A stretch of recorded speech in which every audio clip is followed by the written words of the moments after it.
Todos, sejam todos bem-vindos. Peço que, por gentileza, verifiquem os celulares ou desliguem para não interferir no decorrer dos estudos da manhã. Eu vou fazer a leitura da folhinha que foi entregue à porta, com um título que vem assim: Se você considera o Evangelho como: a letra mata, mas o Espírito vivifica. Paulo, 2 Coríntios, capítulo 3, versículo 6. Manancial divino inesgotável, descendende-se nele.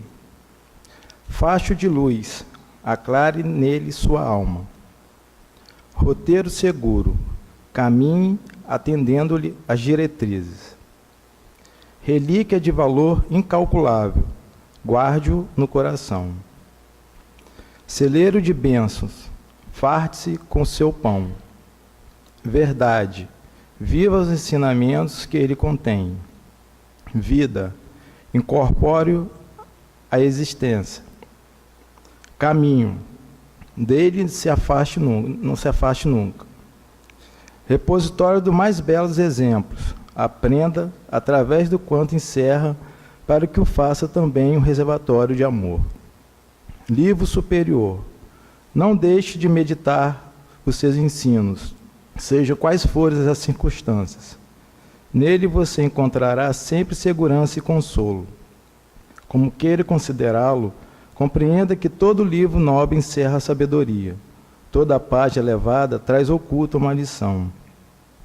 O Evangelho, considerado como herança preciosa do Mestre para você, é tesouro que enriquece de responsabilidade, quando conhece, de fonte inesgotável de paz, quando viva. Pelo espírito de Marco Prisco, do livro Momentos de Decisão, psicografia de Valdo Pereira Franco. Fazer nossa prece. Deus de infinita bondade, Jesus, nosso irmão maior, espiritualidade amiga aqui presente, agradecemos por este momento, Senhor, de estarmos aqui em Tua casa de oração, nessa manhã de sexta-feira. Que o Senhor possa abençoar todos nós aqui presentes, sustentar, proteger, Senhor. Que o Senhor possa também, Senhor, envolver a todos aqueles que não puderam comparecer. Peço uma bênção especial para Marcele, que irá conduzir os estudos dessa manhã. E assim, pedimos a permissão, a espiritualidade amiga, mas acima de tudo a Deus nosso Pai, para darmos início a mais um estudo e reflexões deste dia. Que assim possa ser.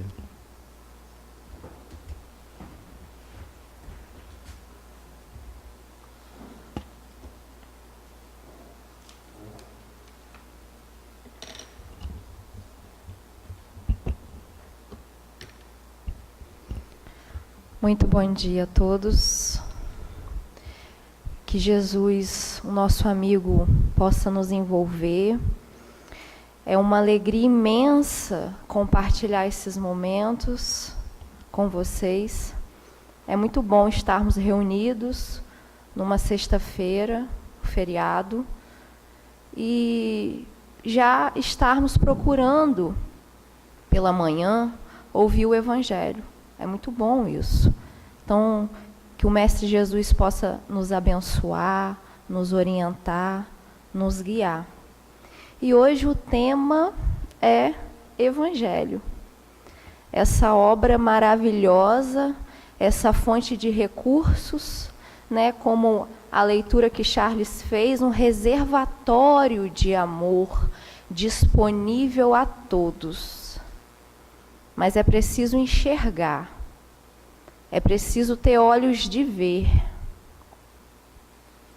porque senão a gente não percebe que o Evangelho é essa fonte rica, esse reservatório de amor, porque nós estamos sedentos de amor, estamos sedentos de paz. E essa reforma íntima, esse desabrochar de amor, de paz, desses sentimentos, como que nós fazemos? O caminho é esse aqui, ó. São os exemplos, as passagens do Mestre Jesus. né? Então o Evangelho é esse remédio que nos sustenta, que nos acalenta toda hora. É um remédio contra as obsessões. É um remédio para as nossas doenças. É um amigo. E sempre na dúvida, muitas vezes a gente não sabe o que fazer, para que caminho eu vou, que a gente possa recorrer ao Evangelho, porque é um guia para nós. E para iniciarmos, nós vamos relembrar de uma parábola que muitas pessoas conhecem. Lucas nos relata que certa vez Jesus, ele estava indo fazer uma refeição na casa de um fariseu. O fariseu, na época, eram aquelas pessoas que só tinham aparência de devoção. Eram orgulhosos, queriam mandar, queriam dominar, mas aparentavam ser pessoas santas, pessoas boas.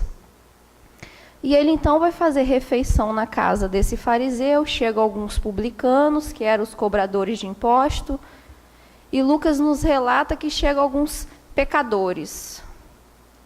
E aí Jesus começa a falar então: qual de vós outros é um homem que tem 100 ovelhas, e se perde uma delas, não deixa as 99 e vai buscar a que se havia perdido, até que se ache? Qual de vós não vai buscar a ovelha perdida, a ovelha desgarrada, que se perdeu no caminho? E chegando a casa, convoca os amigos e vizinhos, dizendo-lhes: alegrai-vos comigo, porque já achei a minha ovelha perdida. Bom, por que Jesus está falando dessa passagem, dessa parábola? Não é à toa, né? Que ele estava numa casa ali, com muitas pessoas em dificuldades, com pessoas que aparentavam ser o que não era, né? Como o próprio Lucas fala, os pecadores. E por que ele fala da ovelha perdida? Nos mostrando o resgate, que é possível sim resgatar aquele irmão. Então as ovelhas perdidas, na verdade, eram aquelas pessoas.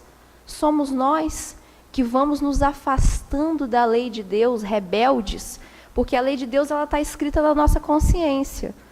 Mas aí a gente vai se apegando tanto à matéria, tanto aos prazeres, aos excessos, em querer cada vez mais, que eu vou esquecendo de observar os avisos que chegam, os alertas. Vou esquecendo. Então eu não vou ouvindo a minha voz íntima. Não vou. Porque eu não vou me conhecendo. Eu vou trabalhando apenas nas aparências, nos enganos, querendo mostrar o que eu não sou. Não é verdade? E aí eu não consigo me escutar, não consigo silenciar. É o deserto íntimo. Os sábios sempre procuram um deserto. O deserto íntimo é o nosso silêncio. Não é o deserto físico, não. É o nosso silêncio.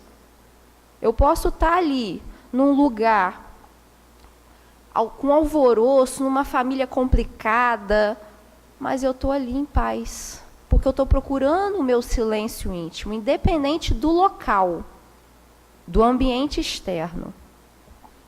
Né? E a ovelha, ela se perdeu por quê? Pelo seu apetite. Né?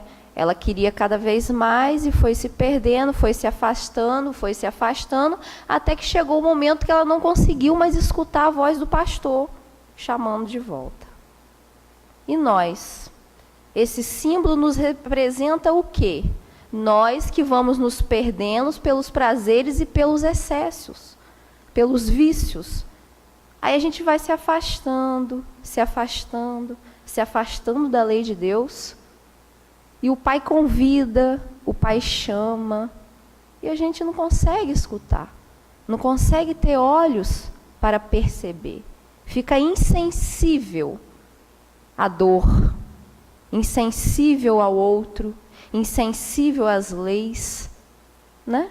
Então somos nós, essas ovelhas desgarradas. E assim a gente vai esquecendo, deixando de lado essas leis, querendo que as leis se adequem às nossas normas e às nossas regras de vida. E não o contrário, eu que tenho que me adequar A lei é essa, é isso que eu tenho que fazer, então eu vou obedecer, eu vou tentar seguir, vou construir isso dentro de mim, mas não. Aí a gente burla, a gente dá o famoso jeitinho, a gente ultrapassa o outro. É o esperto, né? Chamado aqui, por assim dizer. Não, eu estou sendo mais esperto. Não, você não está sendo mais esperto. Você está mostrando quem realmente você é. Você está mostrando o seu caráter. Ainda egoísta, maledicente, que não consegue respeitar.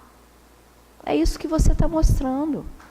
Então a gente precisa modificar esses pensamentos equivocados e enraizados em nós, que muitas vezes a gente vai passando de geração para geração. Aí a gente fala para o nosso filho que ele tem que ser esperto, que ele tem que devolver se o amiguinho bater nele. Não pode deixar isso passar, não. Que isso? Você tem que se defender.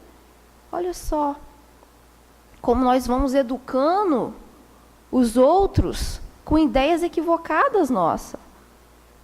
Então, o convite é modificar esses pensamentos nossos, para que assim a gente possa também modificar as atitudes. Bom, mas como na parábola, a gente sabe que tem um pastor, e o pastor é Jesus, que não desiste das suas ovelhas, que não desiste da gente, porque existe uma lei de progresso. Então, aquela pessoa que está ali, um criminoso, né, que está preso, que cometeu um crime, ele vai se tornar espírito puro? Vai. Assim como nós. Vamos chegar à perfeição, sim. Só que a jornada vai ser mais longa, vai demorar mais, vai ser mais dolorida, vai ter mais dor. Mas essa dor, será que ela é punição de Deus? Então, mais uma ideia equivocada nossa, que a gente não para analisar e refletir. Porque quando eu estou na dor, eu acho uma injustiça. Eu sou tão bonzinho nessa encarnação, né? Bem lembrado. Eu sou tão bonzinho, por que eu estou passando por essa dificuldade? Eu não aguento, aí eu me revolto. Aí eu não quero saber de nada mais. Não é verdade? Não é isso que acontece com a gente? Aí a gente joga e transfere toda a culpa em Deus, porque eu não sei por que eu estou passando por isso. Não sei por quê. Não é verdade? Então é uma primeira ideia equivocada nossa. É achar que Deus ele é punitivo. Ele pune. E na verdade não é assim. Se nós estamos passando por dor, nós estamos sofrendo a consequência de uma falta. E quem cometeu essa falta fomos nós. Não é verdade? Então a dor chega porque eu não soube plantar. Aí vem a colheita. Aí vem uma colheita ruim, uma semente ruim, amarga, que dói, que machuca. Aí eu vou ter que cavar a terra de novo, vou ter que fazer o trabalho todo de novo. Vai ser mais difícil. Não é verdade? Por quê? Porque eu não soube plantar. Eu não soube vigiar meus pensamentos. Olhar para dentro de si, estudar e ver como funciona. A gente não estuda para passar na faculdade? É fácil? Não. Mudar não é fácil. Quando a gente quer fazer uma dieta, por exemplo, nós mulheres principalmente, estamos na luta sempre. Um dia começa, outro desiste, um dia começa, outro desiste, mas a gente não está lá, firme e forte, né? A gente não tem que entender dos alimentos, modificar os hábitos, entender o que pode naquela hora, o que não pode, conhecer o nosso corpo físico, saber o que eu posso comer. Não tem. A gente não procura um responsável para isso. E a reforma íntima? Ah, reforma íntima, eu deito na rede e espero que caia alguma coisa do céu ali e que eu acorde diferente. Olha só. Eu não quero estudar para eu aprender a me reformar. O Evangelho fala isso para a gente.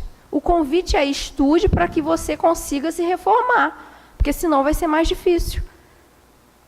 Aí a gente quer se reformar pela dor, que vai dilacerando, e que a gente acaba vindo arrastado, não é verdade? Não. O convite do Pai é amor, ele fala, olha, Você está sendo convidado pelo amor, venha. A casa oferece estudos toda semana, para quem está iniciando quinta, domingo. Aproveite essa oportunidade.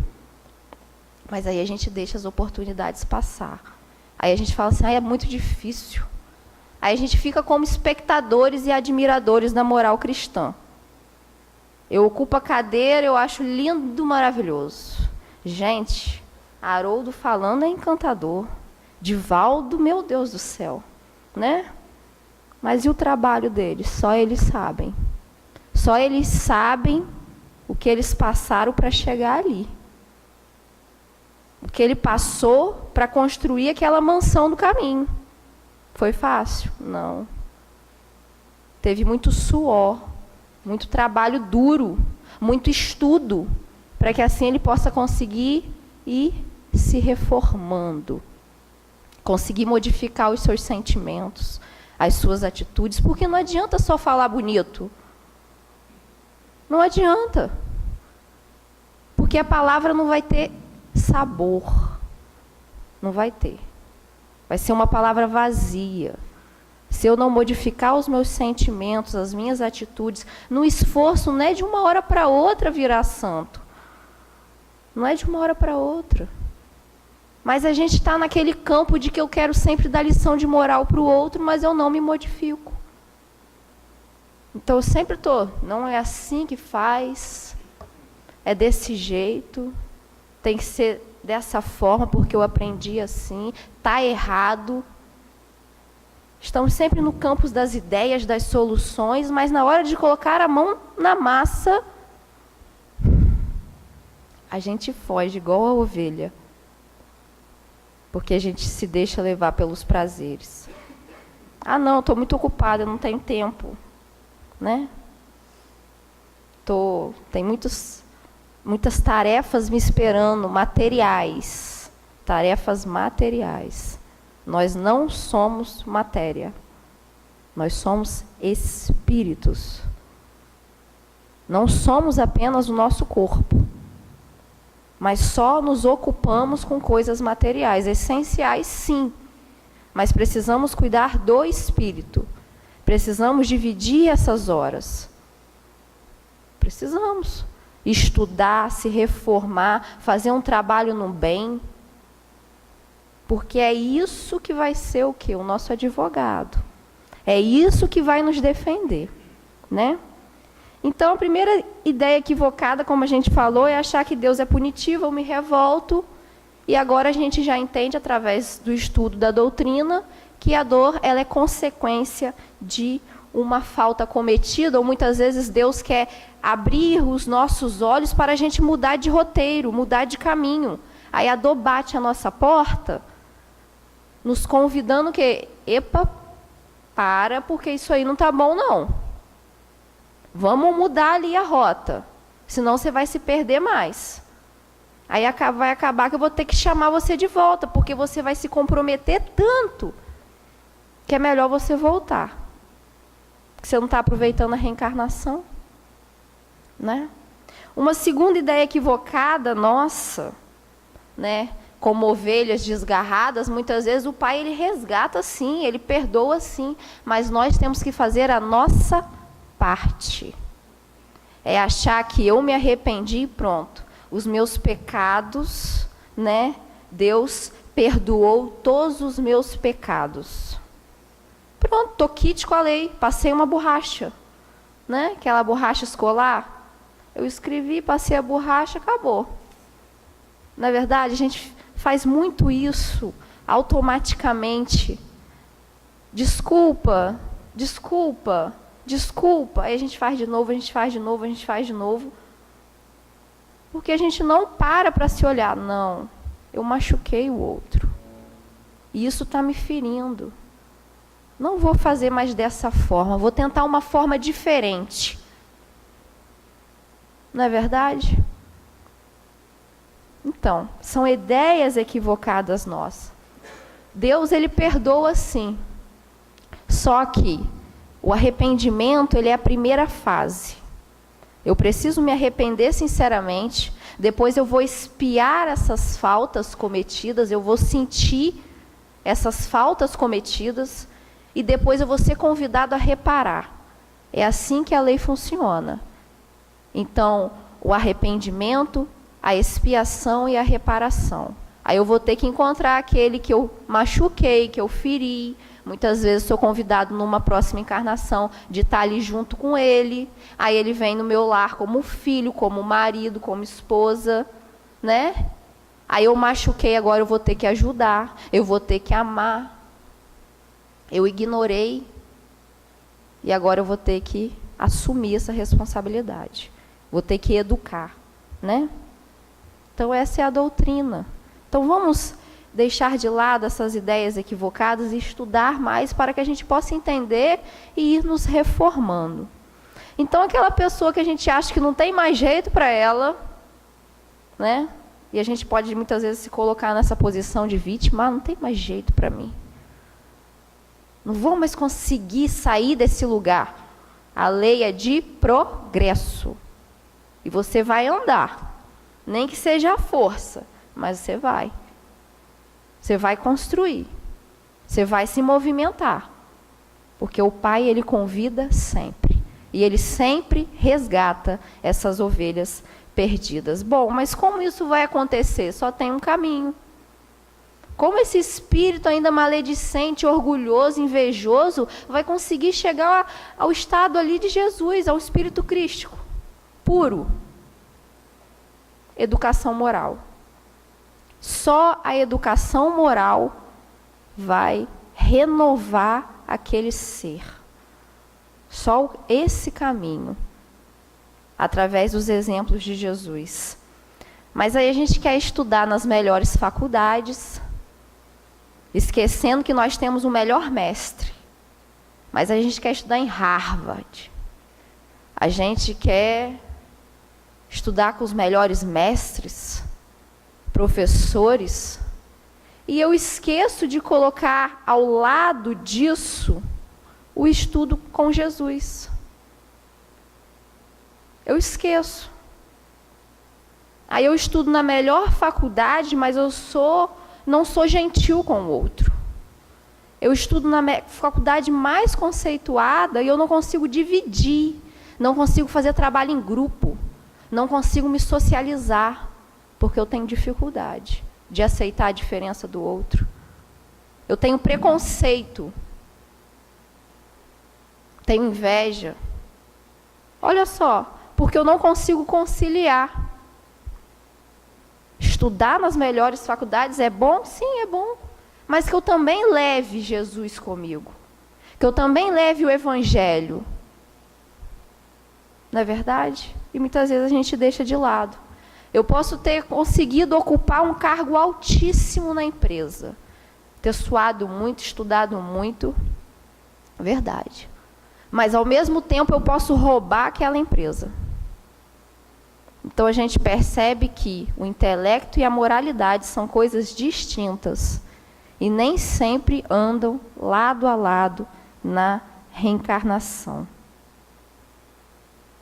Então, se eu sou inteligente, se eu sou rico, não significa que eu sou bom. Não significa que eu sou um homem de bem. E muitas vezes a gente abre a porta porque a pessoa chegou bem vestida. A gente recebe com carinho, atenção. Nossa, seja muito bem-vinda. E muitas vezes aquele homem de bem verdadeiro, que ninguém conhece, ninguém sabe o nome, a gente deixa de lado, a gente ignora, a gente não ouve. Dá um trocadinho para que saia de perto logo. Né? Olha só. Então nós temos que ir revendo esses valores nossos. Bom, mas por que então a gente iniciou falando dessa parábola da ovelha perdida? Da mesma forma que Jesus nos resgata filhos perdidos, o Evangelho nos resgata para os valores reais da vida. Reais. O que é verdadeiro? Porque a gente está deturpando e a gente acha que a vida boa é aquela de Instagram e Facebook. Aí eu vejo lá no Instagram, moça bonita, com o corpo que eu queria ter. Come tudo e tem aquele corpo, como é possível, né? Nosso sonho. Tem a vida que a gente queria ter. Viaja o tempo todo, olha só.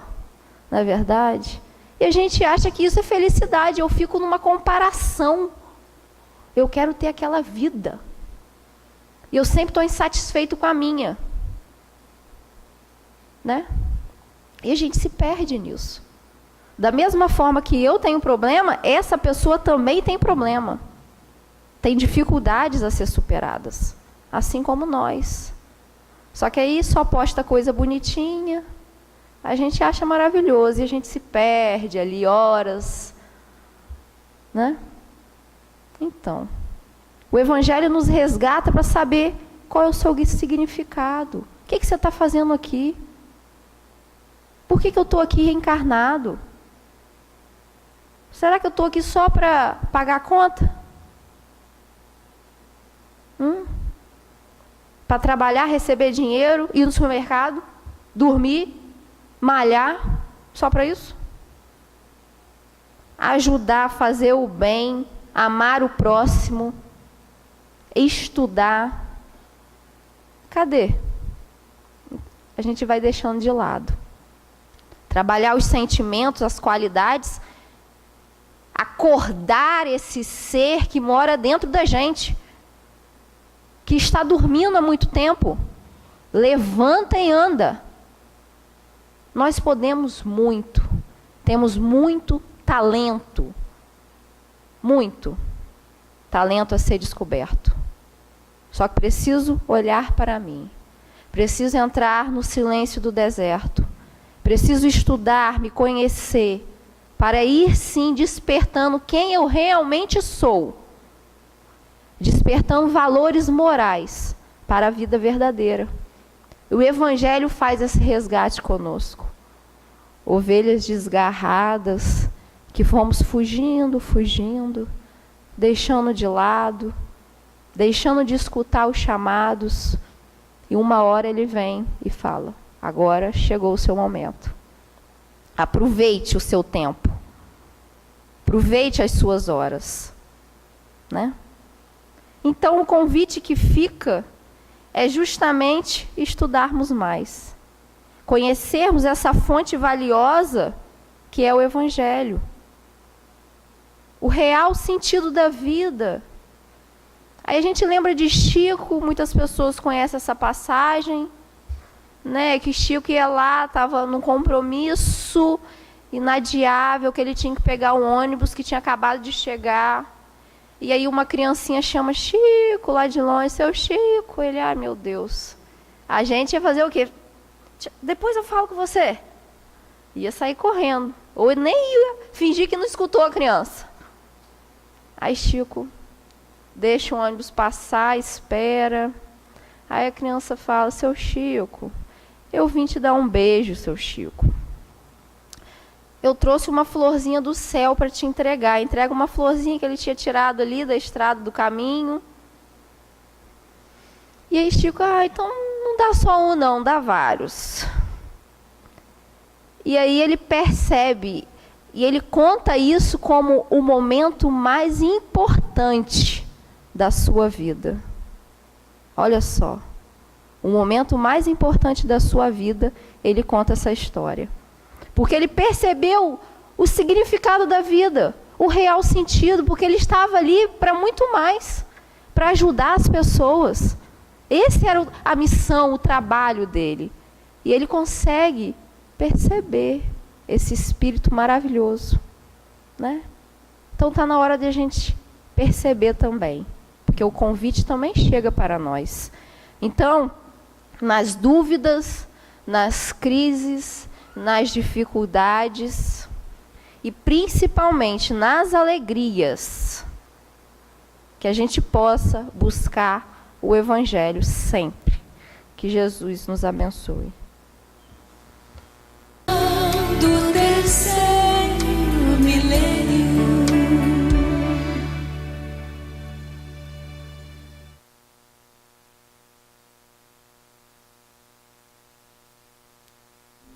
nos abençoe e que estejamos todos neste momento da oração, depois da reflexão do Evangelho, estarmos mais alegres, né?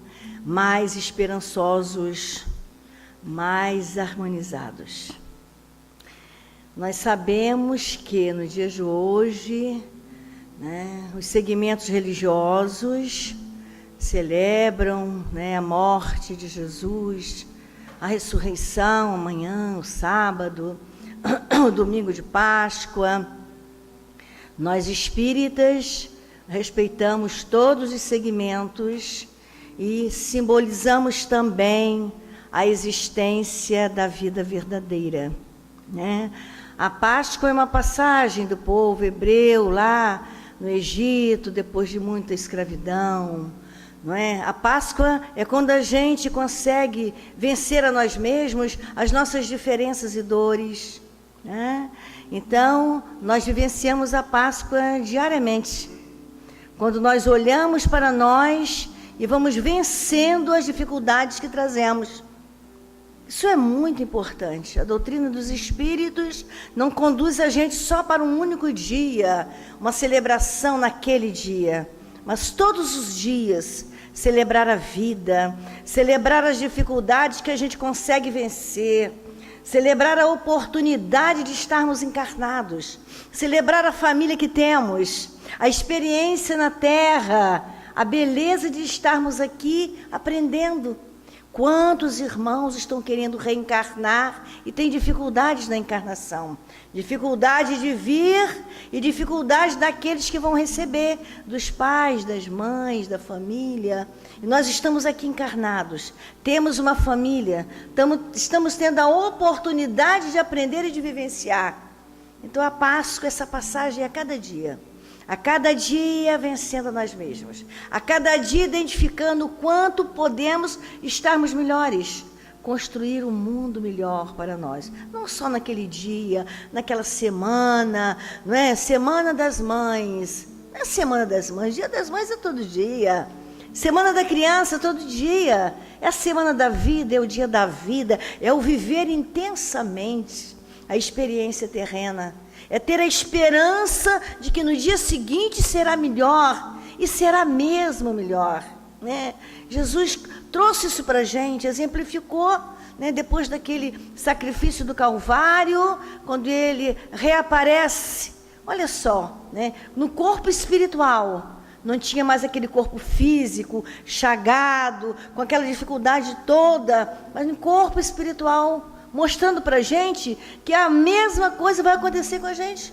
Depois das nossas lutas terrenas, nós iremos retornar, né, para a casa verdadeira, que é o plano espiritual, no corpo mais suave, mais harmonizado, mais sutil, sem essa grosseria ainda do corpo físico, que adoece com facilidade, que traz para a gente tantos problemas, em que os casais têm ciúme de corpos e fazem tantas coisas feias por conta disso, não é? Não valoriza os apegos das mães com os filhos, né? E os casais, a gente vê as dificuldades, as brigas, as lutas, ciúme de corpos perecíveis, né? Então nós precisamos ter essa ideia mais ampla, mais aprimorada do que é vida, do que é a encarnação, do que é a Páscoa, do que é viver em família, do que é viver numa sociedade, do que é viver encarnado.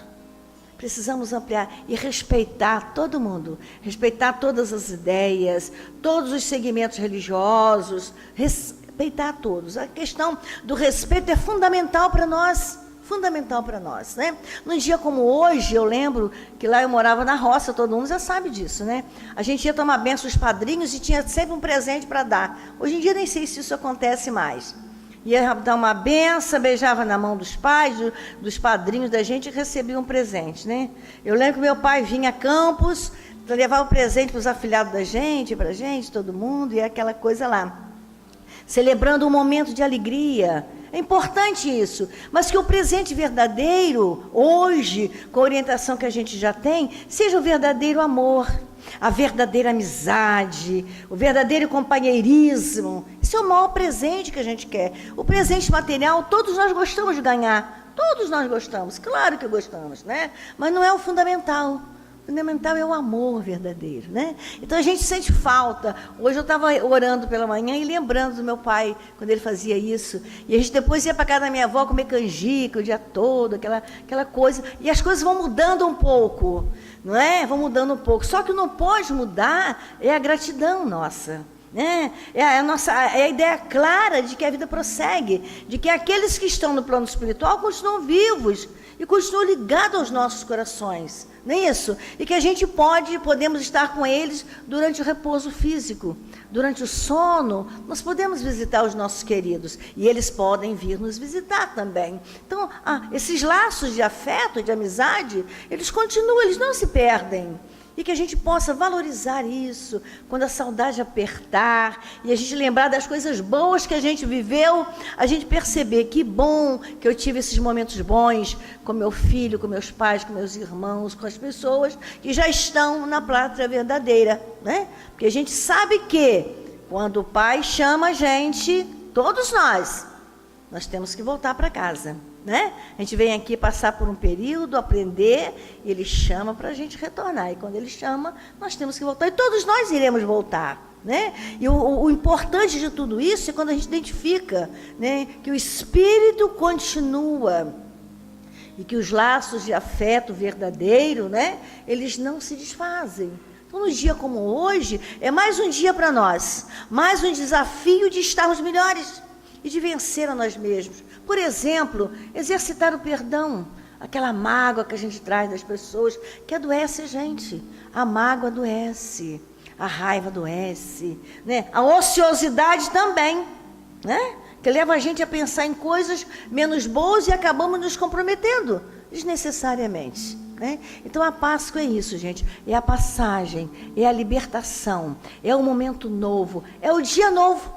A cada dia que nasce, é uma Páscoa, né? A cada dia que nasce, novos projetos, a cada dia que nasce, novas experiências. E não ficar preocupados, porque eu não tive dinheiro para comprar o ovo da Páscoa, lá, o chocolate para o meu neto, para o meu filho, para o meu irmão. Esquece isso, né? Vamos dar um abraço, telefonar, que hoje em dia não se telefona mais, hoje em dia não se conversa mais, é só virtualmente. Vamos estar presente, vamos visitar lá alguém que a gente ama tanto e que não tem a oportunidade de visitar. Nós temos o dia de hoje, amanhã, domingo, para fazer essa visita. Hoje nós não vamos trabalhar, né, no nosso trabalho para o nosso ganho material, vamos trabalhar de outra forma. Vamos visitar aquela pessoa que a gente ama, que a gente sempre fala na pessoa e que nunca a gente vai visitar. Né? É um momento bom, é um presente maravilhoso. Vamos lá no horário de visita dos hospitais, fazer visita nos hospitais públicos. Tem tantos irmãos que ficam lá, que ninguém vai visitar, a família não visita. Visita, a gente faz esse trabalho. Quantas e quantas vezes a gente faz esse trabalho? Em um hospital psiquiátrico, por exemplo, onde os pacientes tomam muita medicação forte. Eu tenho essa experiência. Né? A gente ia lá, a gente vai visitar, eles estão adormecidos. O pessoal põe o café e recolhe o café porque eles estão dormindo. Chega na hora do almoço, coloca quentinha na cabeceira das enfermarias, das camas. Eles continuam dormindo. Dá o horário de recolher, eles vão lá, recolhem a marmita fechada. E eles não se alimentam. O que a gente faz? Vai devagarzinho, conversa com eles, vão acordando devagar e a gente vai dando a comidinha para eles. Né? Na hora do almoço, quantas vezes a gente faz isso? Então, são coisas boas que a gente pode fazer ao invés do lamento, da reclamação, de ficar aí preocupado porque eu não pude comprar o ovo de Páscoa, não pude comprar uma caixa de bombom, não pude viajar. Gente, tem tanta coisa boa e importante para a gente fazer. Isso é liberdade. Isso é uma passagem daquela prisão do que eu tenho que dar um presente porque alguém me deu um presente. Né? Vamos sair desse lugar, porque eu estou triste, sofrendo com a ausência de um ser que eu amo tanto, que está no plano espiritual. Tá bom, o que eu posso fazer para minimizar a minha dor? Eu vou lembrar dos momentos bons que passamos juntos. E eu vou ajudar quem precisa.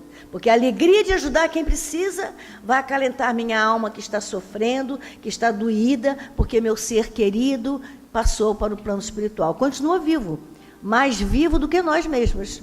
Mais vivo do que nunca, né? Então, a Páscoa é isso aí. Pode comer a canjica, pode comer o bifinho, pode comer o franguinho, não tem problema nenhum, absolutamente nenhum. Porque também na Páscoa, ou em qualquer outro tempo, o jejum é moral. O jejum é moral. Não adianta você não comer carne ou não comer as coisas aí que não podem comer, que dizem que não pode, e você ter maldade no coração, maldade no pensamento. Não adianta nada. Então, o jejum da Páscoa, o jejum da Quaresma, o jejum de todos os dias é moral. Vigiai e orai. Vamos pedir a Jesus que nos abençoe. Querido e amado Mestre, Senhor de nossas vidas e de nossos corações, alegria de estarmos aqui, envolvidos pelo Teu amor, nesse manancial de recursos e bênçãos que acalentam nossas almas. Pedimos ao Teu coração, Jesus amigo, que abençoe todos nós aqui, que nos encontramos encarnados e desencarnados. Que o Senhor possa, cada vez mais, estar nos ajudando para que nós possamos caminharmos com mais segurança, com mais amor, com mais equilíbrio, com mais paz, na certeza absoluta de que não estamos sozinhos. Abençoe as nossas famílias, aqueles que já estão no plano espiritual, aqueles que estão conosco caminhando no aprendizado na terra. Abençoe as nossas experiências necessárias ainda. Ó Mestre, querido e amado, diante do Teu coração, da alegria de estar com o Senhor, amado Mestre, nós pedimos que sempre esteja conosco e que nós possamos fazermos a leitura dos Teus ensinamentos, organizando as nossas mentes e as nossas emoções, para assim prosseguirmos tranquilos, lembrando a palavra do apóstolo Paulo: já não sou eu quem vive, mas o Cristo que vive em mim.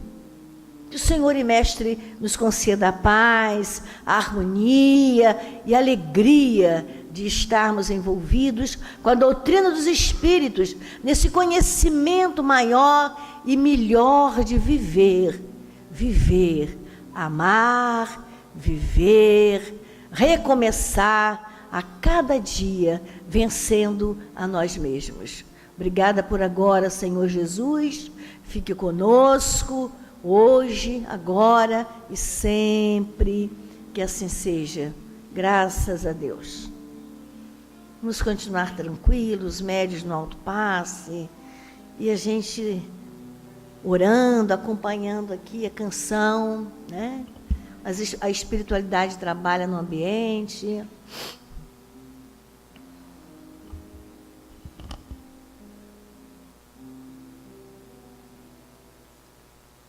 Sentindo a presença benfeitora, né? O bem-estar.